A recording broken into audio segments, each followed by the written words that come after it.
Bienvenidos de nuevo a Estudios sobre la Neutralidad. Soy Pascal Lotaz y hoy me acompaña nuevamente el embajador Chas Freeman, ex embajador de Estados Unidos en Arabia Saudí y alto funcionario del gobierno estadounidense durante muchos años. Chas, bienvenido de nuevo. Gracias, Pascal.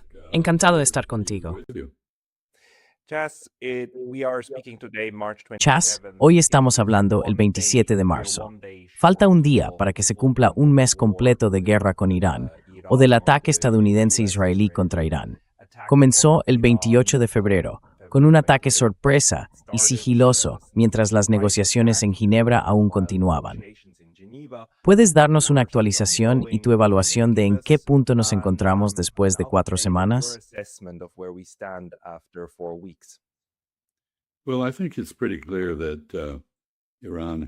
Bueno, creo que está bastante claro que Irán tiene lo que se llama dominio de la escalada. Ha adoptado una política que he comparado con la estrategia de rope-a-dope de Ali, es decir, quedarse ahí, soportar todo el castigo que imponga el otro bando y dejar que se agote. Creo que esta guerra ha pasado ya por una serie de fases. Irán había estado esperando a que Estados Unidos e Israel agotaran sus capacidades de autodefensa frente a ataques con misiles. Mantuvo sus misiles más sofisticados almacenados para ese momento. Y ya sabes, creo que el nivel de ferocidad del ataque estadounidense ha sido una enorme demostración de la capacidad de Estados Unidos para proyectar poder a medio mundo de distancia con una intensidad enorme.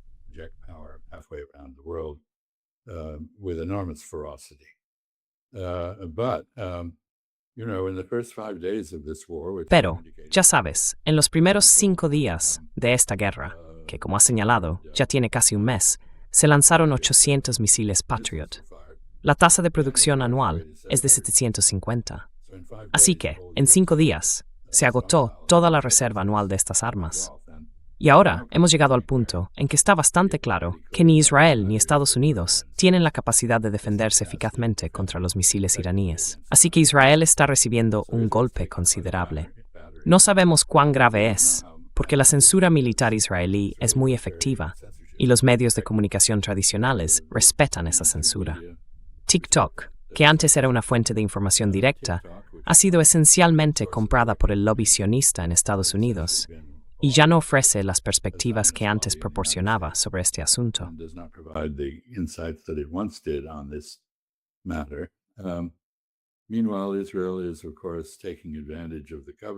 Mientras tanto, Israel está, por supuesto, aprovechando la cobertura de la guerra para perseguir su objetivo a largo plazo de anexionarse el sur del Líbano hasta el río Litani. También está llevando a cabo programas y actividades de limpieza étnica en Cisjordania, con un nuevo nivel de intensidad. Así que resumiría todo esto diciendo que Irán ha sufrido enormes daños físicos, pero su plan estratégico, su estrategia general, sigue intacto. Sus capacidades para llevar a cabo esa estrategia parecen intactas y se mantiene firme. Estados Unidos, bajo Donald Trump, parece cada vez más desesperado por salir de esta guerra, mientras que Israel quiere que Estados Unidos la continúe, porque los objetivos israelíes son muy claros.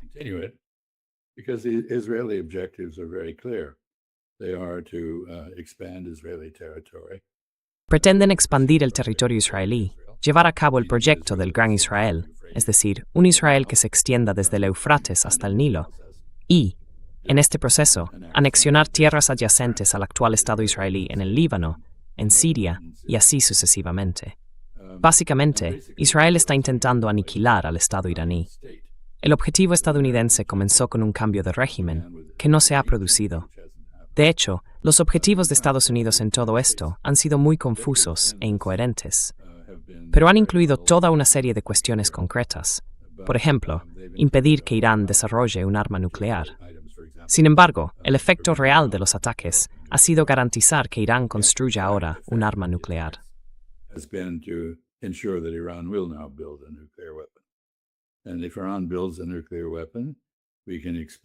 Y si Irán construye un arma nuclear, podemos esperar que los saudíes, los turcos, los egipcios como Irak sigan su ejemplo. También podríamos ver efectos colaterales tan lejos como en Asia-Pacífico, donde tú estás. Creo que esto impulsará una reconsideración activa por parte de Japón de su política de latencia nuclear. Sin duda, también estimulará a Corea del Sur, donde la opinión pública está firmemente a favor de construir armas nucleares para contrarrestar el arsenal nuclear norcoreano. Así que creo que estamos a punto de ver una gran ola de proliferación. El segundo efecto es, por supuesto, que al haber agotado un gran porcentaje de las reservas existentes de municiones, Estados Unidos se ha debilitado internacionalmente a nivel global.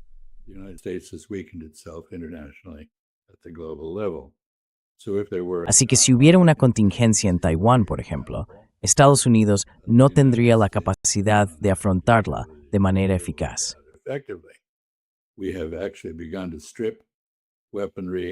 De hecho, hemos empezado a retirar armamento del Asia-Pacífico. Estamos trasladando las baterías THAAD fuera de Corea del Sur, retirando las baterías Patriot y aprovechando todo lo que se pueda. Y ahora, por supuesto, otro efecto colateral es que las armas originalmente destinadas a Ucrania se están considerando para desviar a esta guerra. Así que esto ha sido un desastre en términos de la situación general de Estados Unidos, de su postura militar global. También ha causado un enorme daño reputacional a Estados Unidos por muchos factores, entre ellos su evidente subordinación a las directrices israelíes. Es algo muy extraño que Estados Unidos tenga ahora una política efectivamente externalizada a Israel. La enorme aplicación de fuerza no ha logrado su propósito de quebrar la voluntad de Irán. Irán sigue desafiante y la administración, creo, está bastante desesperada en el ámbito interno.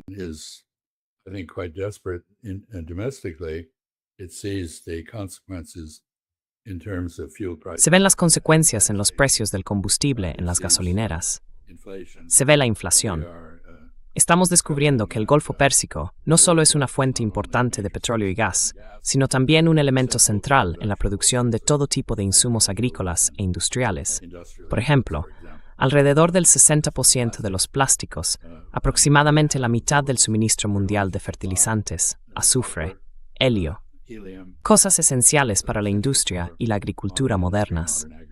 Y esta es la temporada de siembra en el hemisferio norte, y no habrá suficiente fertilizante para mantener los cultivos en los niveles normalmente esperados.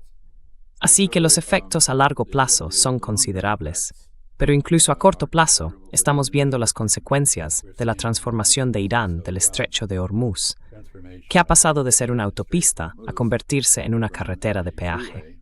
Básicamente, si haces un trato con Irán, como hace China, y como han hecho India, Japón, Turquía y posiblemente otros, entre ellos Rusia, no tienes problema.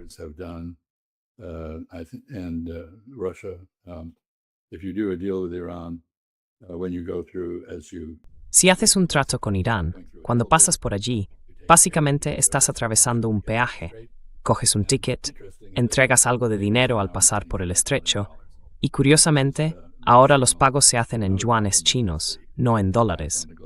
Eso es una señal de otro problema. El impacto en el mercado mundial de divisas y en las monedas de reserva, especialmente en los procedimientos de liquidación comercial, que se están alejando del dólar a un ritmo bastante rápido. Así que están ocurriendo muchas cosas, pero aún no he terminado. Es viernes por la mañana para ti en Tokio, jueves por la noche aquí en New Hampshire, y Donald Trump ha cancelado básicamente su programa para mañana. También ha dicho que pospone el plazo para atacar las instalaciones de producción y transporte de energía iraníes.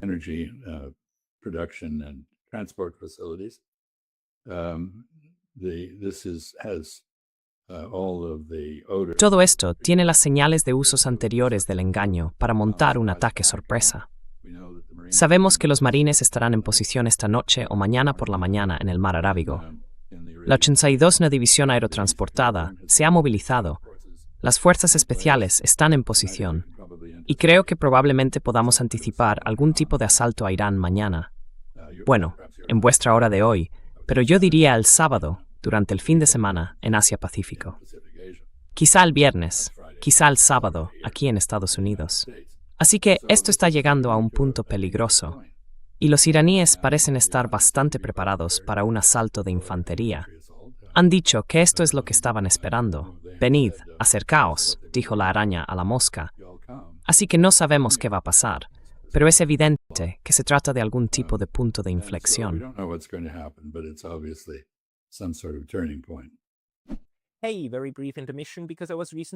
Oye, una breve pausa porque me han baneado recientemente de YouTube.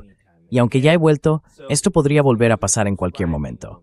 Así que, por favor, considera suscribirte no solo aquí, sino también a mi lista de correo en Substack. Es pascalotaz.substack.com. El enlace estará en la descripción de abajo. Y ahora volvamos al video. Ayer hablé con Mohamed Marandi y me dijo exactamente esto. Mira, probablemente vayan a invadirnos, una de nuestras islas, probablemente casos exactamente lo que vamos a hacer.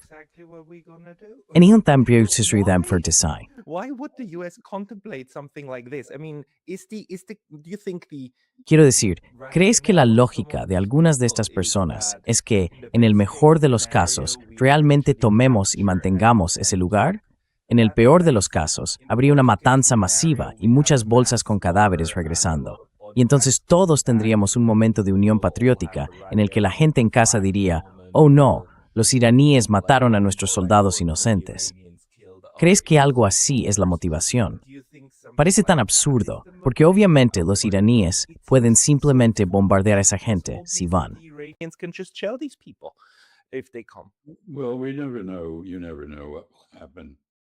Bueno, nunca se sabe. Nunca se sabe lo que ocurrirá en una guerra o en una batalla. Las posibilidades van desde una repetición de Gallipoli hasta algo más exitoso para Estados Unidos. Depende mucho de cuáles sean los objetivos. Por ejemplo, he pensado desde el principio que el objetivo lógico para los marines serían Abu Musa y las Pequeñas Tumb, que son islas en disputa entre Irán y los Emiratos Árabes Unidos. Fueron tomadas por el Shah en 1961 para Irán del control británico, cuando los británicos renunciaron a su dominio sobre lo que se convirtió en los Emiratos Árabes Unidos. Tomarlas agradaría a los Emiratos.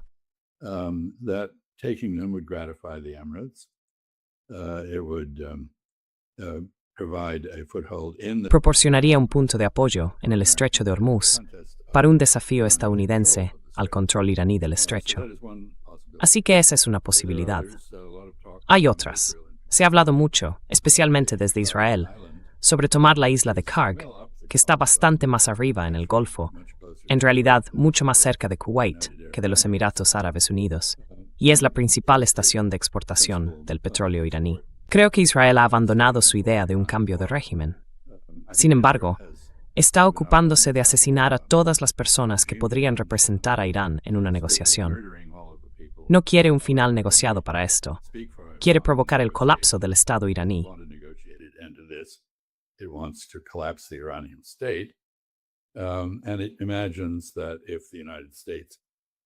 Y se imagina que si Estados Unidos tomara y mantuviera la isla de Karg, esto incapacitaría al Estado iraní al privarlo de su principal fuente de ingresos. Así que esa es, creo, la lógica israelí al proponer ese objetivo. Se han mencionado otros posibles objetivos. La isla de Keshm, que está frente a Bandar Abbas, el principal puerto en el Golfo, y el estrecho de Hormuz, y Chabahar, que está fuera del estrecho y es la principal ciudad portuaria.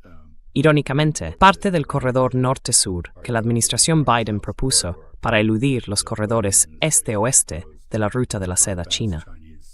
Este sería un corredor de transporte desde Bombay, pasando por Chabahar, por tierra, hasta San Petersburgo.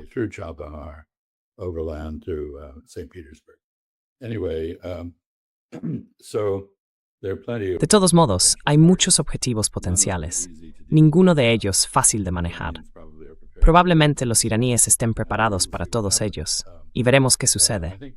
Creo que Donald Trump está hablando de negociaciones ficticias con los iraníes. Los iraníes han sido muy claros en que no negociarán. No están interesados en un alto el fuego. Les interesa alcanzar sus objetivos. Esos objetivos son la incapacitación de Israel, o al menos la restauración de la disuasión para Israel, infligiendo suficiente dolor como para garantizar que no contemple atacar a Irán en el futuro, y la retirada de la presencia militar estadounidense del Golfo Pérsico.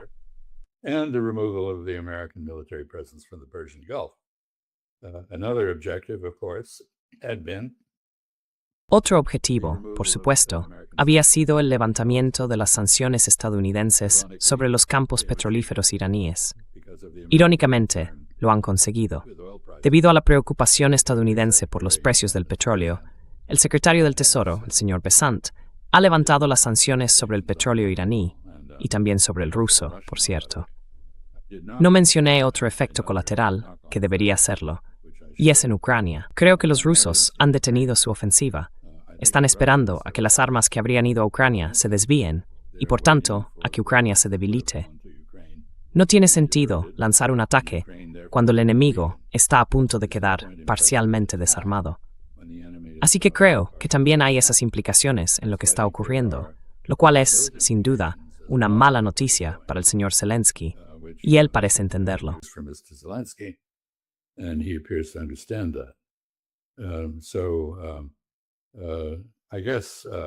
Así que supongo que debería concluir mencionando otra cosa, y es que resulta muy evidente que el señor Witkoff, Stephen Witkoff y Jared Kushner ya no son considerados interlocutores valiosos ni por Irán ni por los rusos. Básicamente, los rusos les abrirán la puerta y los escucharán, pero no tienen ninguna expectativa de que puedan ofrecer algo más que engaños. Lo mismo ocurre con los iraníes, salvo que ni siquiera los escuchan. Lo que parece estar ocurriendo es que Witkoff envía mensajes a Arakchi, y Arakchi no responde, salvo para decir, no hay negociaciones.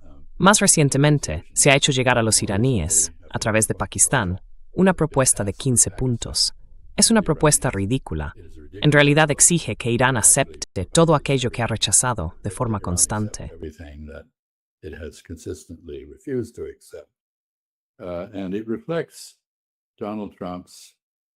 Y refleja la idea muy equivocada de Donald Trump, expresada por su portavoz, Caroline Leavitt, de que Irán ha sido derrotado.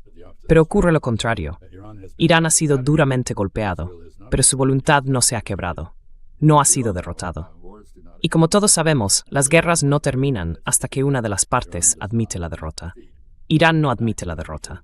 De hecho, como indiqué al principio, las partes que están siendo derrotadas son Israel y Estados Unidos, ya que los objetivos que nos hemos fijado producen resultados contraproducentes y agotamos nuestras municiones.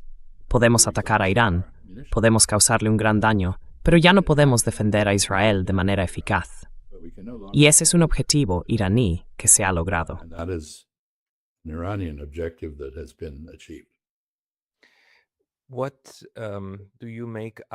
¿Qué opinas de estas declaraciones de Donald Trump de que Irán debe abrir el estrecho de Hormuz? Quiero decir, me suena otra vez a la línea de Irán nunca debe construir un arma nuclear, que era algo que Irán siempre decía en su momento. No estamos construyendo un arma nuclear, no la tenemos, no la queremos, tenemos una fatua en contra. Así que en eso estamos de acuerdo. Y Estados Unidos seguía hablando del tema, hablando. Y ahora dice que Irán debe tirar el estrecho. Y sabemos que por esta siege. Si eres amigo de Irán por Worth East, por una tarifa, claro.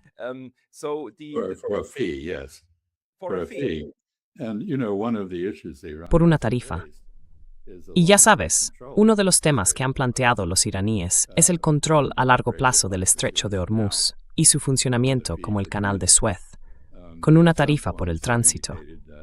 En algunos momentos han indicado que el marco legal para un acuerdo de peaje de ese tipo podría ser multinacional. Es decir, presumiblemente, los varones del Golfo podrían compartir los ingresos además de pagar los peajes. Así que no está claro cómo podría funcionar eso. Pero Donald Trump parece tener la impresión de que el estrecho está cerrado. Se habla mucho de minar el estrecho. No creo que eso haya ocurrido. ¿Por qué iba Irán a minar un paso del que obtiene beneficios y por el que transitan sus propios barcos?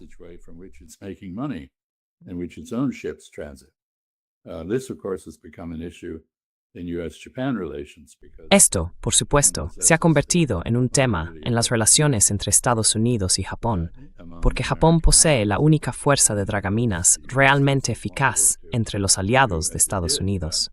Tal como Washington quiso que hiciera después de la Guerra del Golfo de 1990-91 para liberar Kuwait. Una vez terminados los combates, Japón envió dragaminas para limpiar las minas que Saddam Hussein había colocado en el Golfo Pérsico. Pero, como sabes, Japón no está ahora dispuesto a hacer eso.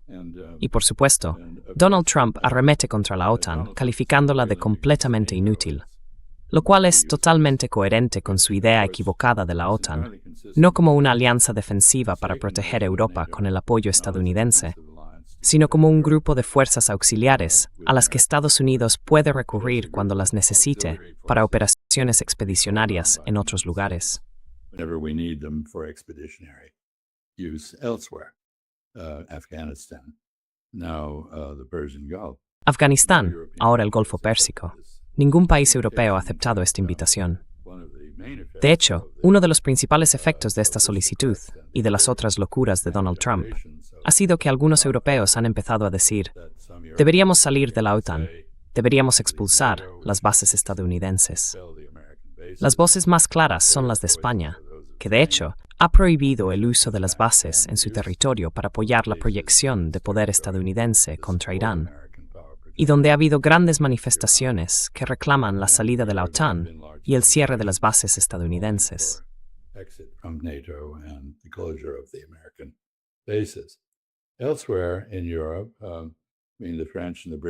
En otros lugares de Europa, quiero decir, los franceses y los británicos han accedido a las exigencias estadounidenses. Al parecer, los franceses están negociando entre bastidores con los iraníes sobre el libre paso por el estrecho, al igual que los italianos. Los italianos están en mejor posición para lograrlo, dada su postura relativamente moderada respecto a esta guerra. Los franceses tienen muy pocas posibilidades, creo, de obtener el permiso iraní para que sus barcos atraviesen el estrecho. En cualquier caso, quiero decir, están ocurriendo muchas cosas y no se está avanzando en una dirección que deba complacer ni a Israel ni a Estados Unidos.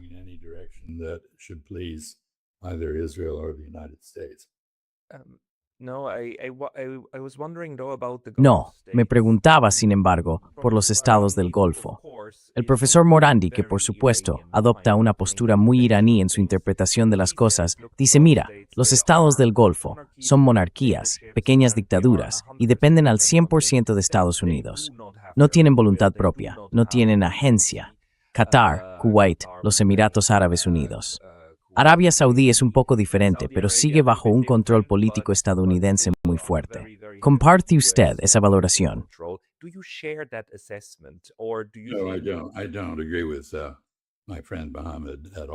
No estoy de acuerdo en absoluto con mi amigo Mohammed en eso. Creo que estos son países que sí tienen capacidad de decisión. Son bastante independientes. Han hecho una mala apuesta. Apostaron a que tener fuerzas estadounidenses en su territorio permitiría su defensa. En cambio, eso ha invitado a un ataque. Y creo que, en los términos de los que hablábamos antes, la posible toma de islas en el estrecho de Hormuz que reclama Emiratos Árabes Unidos, los iraníes han dicho que hay un país vecino que colabora con Estados Unidos en un ataque propuesto contra ellos y que devastarán ese país. Así que creo que la represalia contra los EAUs, si se produce tal ataque, va a ser bastante feroz. Los estados del Golfo tienen un dilema terrible. Hicieron una mala apuesta. Ha resultado que Estados Unidos no solo no puede defenderlos de Irán,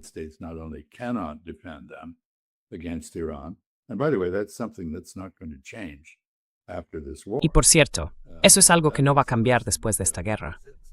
Esa es una lección que perdurará. No existe defensa contra Irán, salvo una defensa diplomática. La diplomacia puede reducir las amenazas. Ese es uno de sus principales propósitos. El acercamiento puede eliminar las amenazas. Como dijo Abraham Lincoln, cuando hago amigo a un enemigo, pierdo un enemigo y gano un amigo. Este es el enfoque adecuado. Pero es muy difícil para los árabes del Golfo. En este momento están siendo atacados. La única defensa viable para ellos proviene de Estados Unidos. Por eso se oye a algunos de ellos hablar con bastante dureza sobre la necesidad de causar un gran daño y reducir a Irán a la impotencia. Eso es una ficción, es una fantasía. No va a suceder, y tendrán que afrontarlo. Al final, sí tienen capacidad de acción. Sí tienen alternativas. Sin embargo, esas alternativas son diplomáticas, no militares.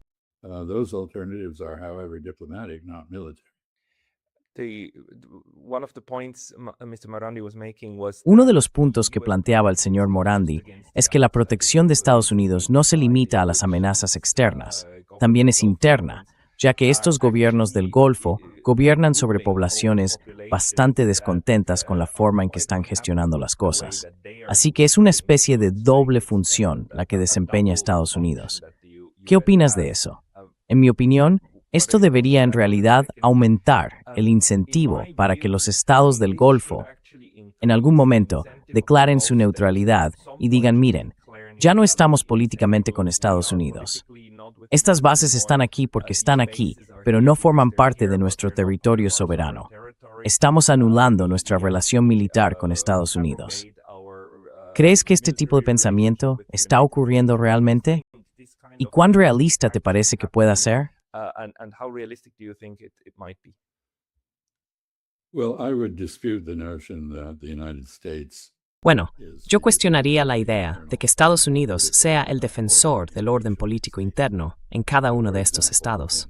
Por ejemplo, en 1979, cuando los extremistas tomaron el control de la Meca, mientras Estados Unidos estaba en segundo plano proporcionando inteligencia, fueron los franceses quienes acudieron en ayuda de Arabia Saudí y expulsaron a los extremistas de la Meca. Y creo que, en términos generales, estos estados son, como indica Mohamed Morandi, en la práctica estados policiales. Tienen capacidades de vigilancia exhaustivas, muchas de ellas derivadas de tecnología israelí, que irónicamente se perfeccionó en la represión de los palestinos. was perfected in the suppression of the Palestinians. This is useful for their control. Pero esto es útil para su control. Estados Unidos mantiene relaciones de cooperación en materia de inteligencia con ellos centradas en el terrorismo, tanto contra los gobernantes como contra Estados Unidos. Así que hay un solapamiento ahí. Pero no se trata de un compromiso militar para defenderlos de su propio pueblo. Sin embargo, cada uno de estos países es bastante diferente.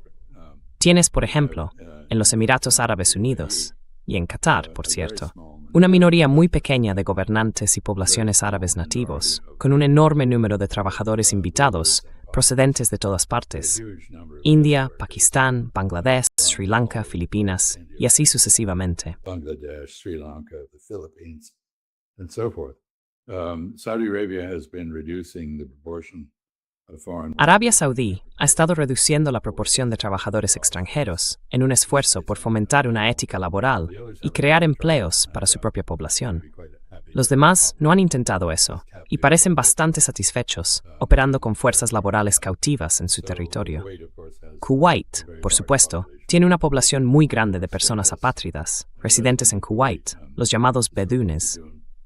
Bahrein es mayoritariamente chií, y muchos allí simpatizan con Irán, pero tiene una familia real suní. Omán es, ya sabes, bastante singular. Tiene mucho menos petróleo y gas, y por tanto una mayor ética de trabajo, y ha mantenido escrupulosamente la neutralidad hacia Irán en lo que respecta a la política del Golfo. In terms of Gulf politics, so each of these countries is different, and that belies the. Así que cada uno de estos países es diferente, y eso desmiente la tesis de que estén de algún modo bajo control estadounidense. Por supuesto, mantienen relaciones estrechas con Estados Unidos, especialmente en el ámbito militar. Estados Unidos ha sido su principal proveedor de armas. Algunos servicios armados entre ellos tienen otras relaciones. Por ejemplo, la Marina Real Saudí está abastecida principalmente por Francia. Los chinos y los rusos han empezado a abrirse paso en los mercados de armas de la región. Pero la principal relación militar es la de venta de armas y mantenimiento de sistemas. Sin embargo, esos sistemas han fracasado en la defensa de estos pequeños estados frente a los ataques iraníes. No han sido eficaces y han resultado muy costosos. They've been very expensive, but they do not effectively deal with the Iranian threat. Pero no afrontan de manera efectiva la amenaza iraní de los drones, ni, en ese sentido, de los misiles balísticos.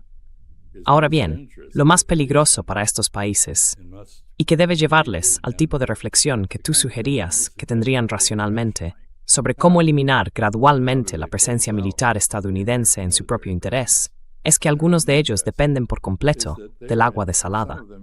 El agua es esencial para la vida. Aproximadamente el 70% del agua en Arabia Saudí procede de la desalinización. alrededor del 90% en Kuwait. No sé el porcentaje en Qatar, pero es alto. En los Emiratos Árabes Unidos es menor, quizá entre un 40 y un 50% de dependencia de la desalinización. Los iraníes tienen la capacidad de destruir esas plantas desalinizadoras con mucha facilidad.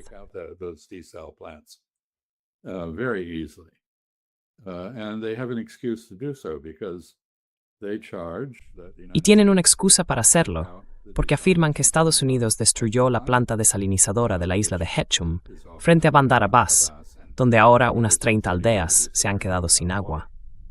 Así que hemos sentado un precedente. Y toda esta guerra se está desarrollando como un toma y daca.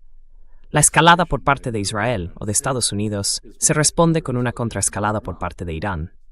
Así, hay un bombardeo en Natanz, el principal centro de enriquecimiento de uranio de Irán, y en respuesta, Irán lanza un ataque justo fuera del reactor de Dimona, en Israel, demostrando que puede alcanzar el reactor, pero eligiendo no hacerlo, porque hacerlo sería un paso drástico que podría provocar un ataque nuclear de Israel, y además crearía una nube de radiación que envenenaría el sur de Israel y parte de Egipto.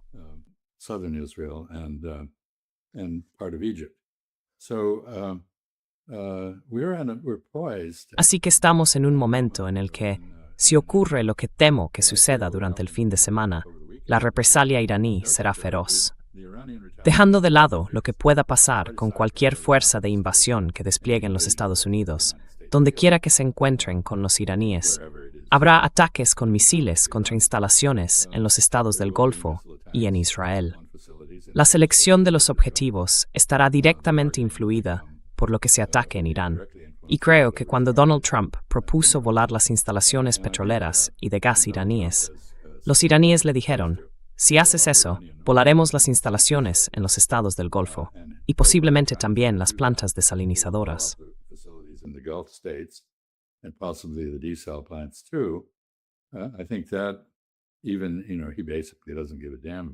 Creo que, ya sabes, básicamente le importa un comino, nadie más que él mismo.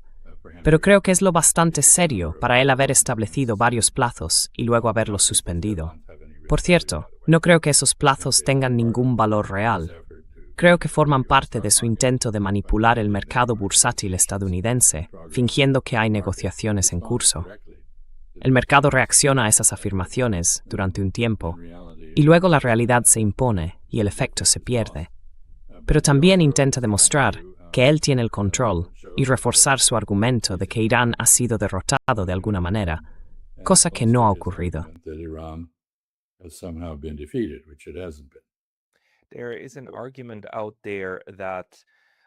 Hay quien sostiene que todo este discurso sobre la profunda preocupación de Estados Unidos por el precio del petróleo y el gas natural es en realidad una artimaña, que toda la situación en la que las capacidades de producción del Golfo están siendo eliminadas de forma generalizada, en realidad beneficia a Estados Unidos porque perjudica a China, dificulta el desarrollo económico chino, eleva los precios y aumenta la dependencia europea del gas natural licuado y del petróleo estadounidenses. Así que en conjunto, toda la narrativa de oh no, qué mal, los precios están subiendo, no sería más que una forma de incentivar a Irán a seguir haciendo lo que hace y cortar este suministro tan estratégico de hidrocarburos. ¿Qué opinas de ese argumento?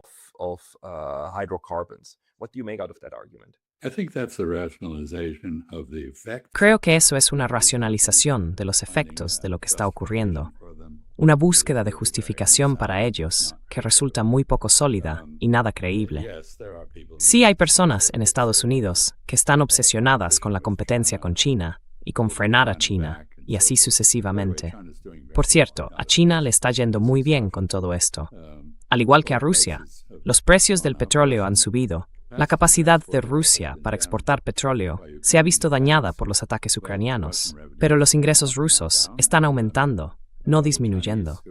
Y los chinos, que son los líderes mundiales en energía renovable, están mucho mejor posicionados, no solo por su sector de energías renovables, sino también por una enorme reserva estratégica de petróleo. Están mucho mejor posicionados que nadie para soportar el impacto del suministro. To survive the supply shock. By the way, Europe is in In about 2 weeks, it's going to run out. Por cierto, dentro de unas 2 semanas, Europa se va a quedar sin mucho combustible. Así que Europa es, sin duda, uno de los lugares donde está cayendo el mayor daño colateral de esta estúpida guerra. Mencioné antes a Ucrania como otra víctima de esto. Y no lo creo. Pienso que sí, que aparentemente Estados Unidos inutilizó el gasoducto Nord Stream 2. Me hizo mucha gracia leer algo en la revista The Economist, que normalmente es una publicación seria, en el sentido de que los rusos suspendieron las ventas de gas a Europa. No creo que eso sea del todo correcto. Creo que Europa y Estados Unidos conspiraron para privarse a sí mismos, privar a Europa, de los suministros de gas, con efectos desastrosos para las economías europeas, especialmente la alemana. Disastrous effects for the European economies, especially that of Germany. When you combine that with the suspension of nuclear power. Cuando combinas eso con la suspensión de la energía nuclear en Alemania, ha sido bastante devastador. En fin, hay mucho revisionismo en marcha. Estamos acostumbrados a esto. La guerra en Ucrania fue, entre comillas, no provocada. Entre comillas, no ocurrió nada que justificara una invasión rusa. Fue una decisión de invadir, que llevaron a cabo, no legalmente, pero con cierta justificación política, diría yo. En cualquier caso, hay mucho revisionismo ahora. Tenemos resoluciones de la ONU respaldadas por europeos que culpan a Irán de los ataques a países del Golfo Pérsico, olvidando que no fue Irán quien inició esta guerra. Sí, y la represalia está justificada según el derecho y la práctica internacionales. Pero ya sabes, estamos acostumbrados a invertir la verdad. Lo negro se vuelve blanco, lo alto se vuelve bajo. En fin, aquí estamos.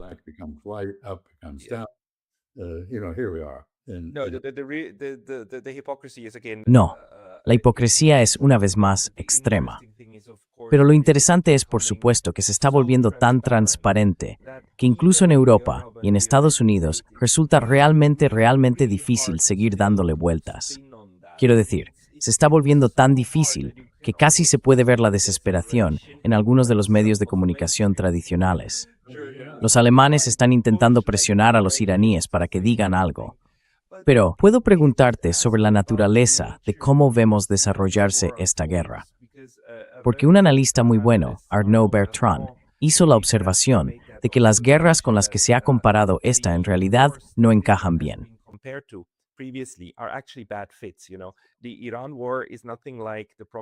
La guerra de Irán no se parece en nada a la guerra por poderes en Ucrania. Afganistán y Vietnam fueron guerras de guerrillas. Incluso en Irak, ya sabes, después de 5 semanas había una superioridad total y Saddam estaba prácticamente fuera, ¿verdad? Así que ahora se trata de un tipo de conflicto diferente en cuanto a cómo se desarrolla la lucha. Y no solo Irán mantiene su posición, sino que la guerra es mucho más simétrica que en otros casos que hemos visto. Tziptau.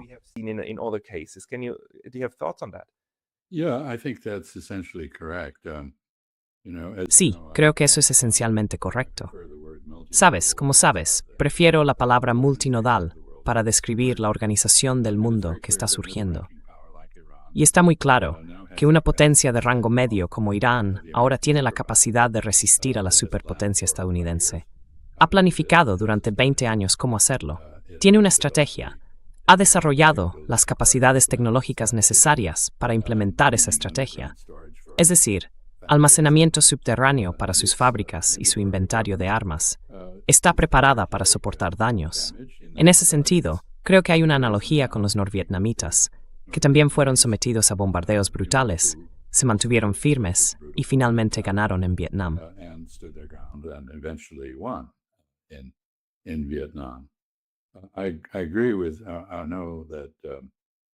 Estoy de acuerdo con eso. Sé que esto no es análogo a Afganistán ni a la invasión de Irak. Es algo muy diferente. Y diría aquí que uno de los elementos más importantes, que no debería pasarse por alto, es que Israel por fin se ha encontrado con un competidor que se le enfrenta. Sabes, ha estado librando guerras asimétricas en las que tenía una superioridad aérea total. No había defensa antiaérea, ni fuerza aérea, ni ejército con armamento pesado, ni un ejército convencional que se le opusiera. Y eso también ha sido cierto en las guerras recientes de Estados Unidos, en Afganistán e Irak.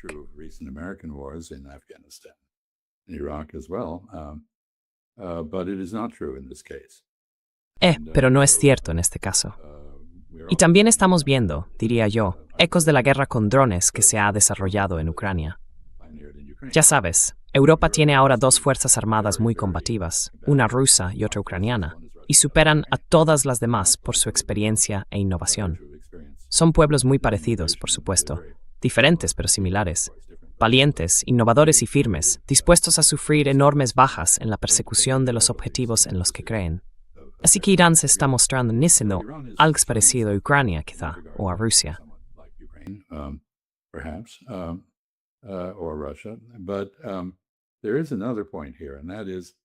Pero hay otro punto aquí, y es que, así como los rusos han llegado a la conclusión de que no tiene sentido negociar con Estados Unidos para poner fin a la guerra en Ucrania, que debe resolverse en el campo de batalla porque Estados Unidos es engañoso, incompetente, o como se le quiera llamar, Irán ha llegado a la misma conclusión.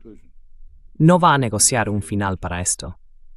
Ha sido muy claro respecto a cuáles son sus objetivos, y cuando haya alcanzado sustancialmente esos objetivos, entonces estará dispuesto a entablar una conversación para reconciliar a Estados Unidos y presumiblemente a Israel con lo que ha logrado, pero no antes de eso. Así que esto es algo nuevo para Estados Unidos. Aquí me permitiré una pequeña digresión. Here I will digress a little bit. The American way of war is basically formed. La forma estadounidense de hacer la guerra se basa esencialmente en 3 o 4 experiencias. Nuestra guerra civil, en la que la rendición incondicional, seguida de la resurrección moral, y la reforma del enemigo era el plan. La Primera Guerra Mundial, donde de nuevo la rendición incondicional seguida de la reforma del enemigo era el plan. La Segunda Guerra Mundial, donde la rendición incondicional seguida de la reforma del enemigo era el plan. Y la Guerra Fría, donde la rendición incondicional, aunque no seguida de un gran esfuerzo de reforma, fue la norma. Así que esta es la forma estadounidense de hacer la guerra. Es algo muy peculiar. Los europeos y los asiáticos entienden que las guerras se libran para ajustar las relaciones entre estados que no pueden ajustarse pacíficamente y que tienen fines limitados a objetivos específicos.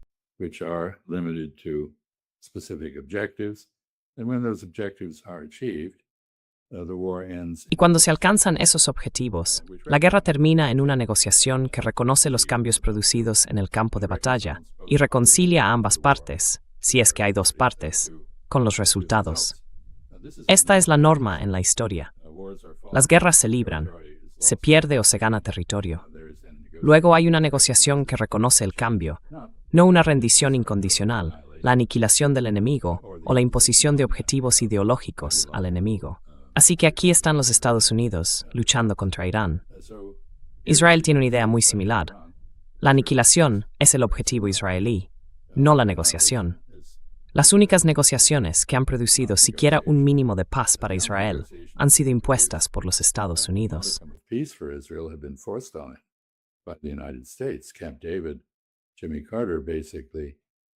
Camp David.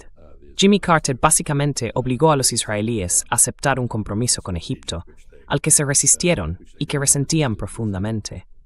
De hecho, Begin, el primer ministro israelí en aquel momento, se retiró definitivamente por vergüenza después de verse forzado a aceptar esos términos, que contradecían el proyecto del Gran Israel. Así que Israel también tiene una especie de concepto de guerra total, ninguna negociación. Y eso, por supuesto, es coherente con el hecho de que ahora están asesinando a cualquiera que pueda tener la capacidad de hablar en nombre de Irán en una negociación. No quieren que Estados Unidos negocie con Irán. Quieren aniquilar a Irán. No pueden hacerlo por sí mismos. Quieren que Estados Unidos lo haga por ellos. Pero creo que Donald Trump está empezando a echarse atrás. But I think Donald Trump is getting cold feet. He is not enthusiastic about that anymore. Ya no está entusiasmado con eso porque no está funcionando, porque le va a costar las elecciones de mitad de mandato y porque su propia base de apoyo, el movimiento MAGA, se está fragmentando por este asunto. Sabes, ahora hay figuras destacadas en ese movimiento que son realmente muy críticas con la administración Trump. Y él ha destrozado esencialmente la estructura de alianzas de Estados Unidos, como lo demuestra la negativa de los aliados a acudir en ayuda de América en el Golfo o en el Estrecho de Hormuz. Así que esto es, en efecto, muy diferente de las guerras cortas y victoriosas, las paces impuestas y las rendiciones incondicionales exigidas a los enemigos. Esto solo puede terminar en una negociación, y será Irán quien determine cuándo se produce esa negociación, no Estados Unidos ni Israel. It's not the United States or Israel. It's a completely new constellation. And maybe a very last Es una point constelación about completamente nueva. the US. Quizá un último punto sobre el proceso político interno de Estados Unidos, que me pregunto cómo lo ves, porque hay una persona que, para mí, ha estado notablemente en silencio, y de hecho es la única que está constitucionalmente a salvo de la ira del presidente estadounidense, su vicepresidente, J.D. Vance. Quiero decir, obviamente esto no le gusta, está claro que no le entusiasma mucho. Esto está arruinando sus posibilidades de ser el sucesor de Donald Trump, ¿verdad? De la misma manera que Joe Biden hizo que Kamala Harris fuera absolutamente imposible. Pero para él, aún más dentro del Partido Republicano. ¿Cuál es tu valoración de él en este momento y de la vicepresidencia en general? At the moment and the vice president in general. Well, I think you're absolutely correct. He's very Bueno, creo que tienes toda la razón. Él está muy descontento con todo esto. No lo apoya. Le avergüenza tener que defenderlo. Así que intenta evitar situaciones en las que tenga que hacerlo. Observo que, en relación con Pakistán transmitiendo mensajes y ofreciendo un lugar para una reunión entre Estados Unidos e Irán, se está presentando a J.D. Vance como representante. Eso se debe en parte a que ni Witkoff ni Kushner son personas gratas para los iraníes, por razones completamente comprensibles. Así que no estoy seguro de que las perspectivas de J.D. Vance para suceder a Trump se hayan visto tan dañadas como sugieres. He visto encuestas en las que su principal rival, Marco Rubio, para la sucesión de Trump está muy por detrás de él. Puede que J.D. Vance, que evidentemente pertenece a la corriente restriccionista en materia de política exterior, pueda simplemente esperar y cuando todo esto se derrumbe, recoger los pedazos. Así que no estoy seguro de cómo funcionará eso. Pero Clarice se siente incómodo. So I'm not sure how that works, but he is clearly uncomfortable. Yes. Constitutionally speaking, Constitucionalmente hablando, Donald Trump no puede destituirlo, porque él también es elegido directamente.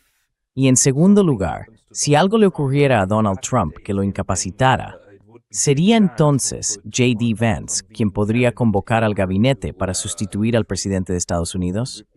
Well, I think under the 25th Amendment, Bueno, creo que según la 25ª enmienda, sí. El gabinete tiene que certificar que el presidente es incapaz. Este gabinete es en sí mismo incapaz. Es el gabinete más incompetente y políticamente rígido, casi un gabinete de tipo sectario, que hemos tenido jamás. No creo que tengas razón al decir que J.D. Vance no puede ser destituido. Tenemos un precedente en que Richard Nixon destituyó a Spiro Agnew como vicepresidente, y lo hizo iniciando un proceso de destitución. Así que el culto a Trump, si llegara a estar lo suficientemente distanciado de J.D. Vance, podría potencialmente apartarlo de la vicepresidencia. No veo que eso ocurra. Es puramente teórico, del mismo modo que no veo la destitución. Just as I don't see the removal, I think many people have come to the conclusion. Creo que mucha gente ha llegado a la conclusión de que Donald Trump está clínicamente loco, I don't think pero no creo que esa conclusión vaya a provocar su destitución del cargo. from office. Quiero decir, I mean, we are witnessing estamos siendo testigos de las imperfecciones del procedimiento de la enmienda 25 and y de la administración republicana estadounidense, republic, los arreglos constitucionales republicanos de la República Americana, republic, which worked que funcionaron muy bien durante 250 años y ahora simplemente no funcionan. so if Si tuviéramos un sistema parlamentario, Trump ya estaría fuera. Y por cierto, Israel sí tiene un sistema parlamentario, y puedo ver perfectamente que, aunque quizá no haya un cambio de régimen en Irán, podría haberlo en Israel. maybe no regime change in Iran, but there could be in Israel. It would be one of these ironies of history, which Sería una de esas ironías de la historia. La historia está llena de ellas. Pero embajador Freeman nos ha ofrecido de nuevo unas reflexiones magníficas con muchos puntos realmente buenos. Así que muchas gracias por ello. Si la gente quiere seguirle, debería visitar su página web, chasfreeman.com. which is chasfreeman.com. No, chasfreeman.net, but all that has on it. No, chasfreeman.net. Pero todo lo que hay ahí es una página web amateur que hice yo mismo. Y como soy un viejo ignorante, es bastante torpe. Solo contiene discursos preparados que he dado. No tiene nada más. Así que lo mejor es buscar en YouTube y encontrarás todo tipo de cosas, incluido, creo, tu programa. Así que gracias, Pascal, por invitarme y espero que tengas un buen día. Pascal, for inviting me, and I hope you have a pleasant day. Todo el mundo, busquen a Chas Freeman en línea, también en otros programas, también en NEMA. Embajador Chas Freeman, gracias por su tiempo hoy. Thank you for your time today.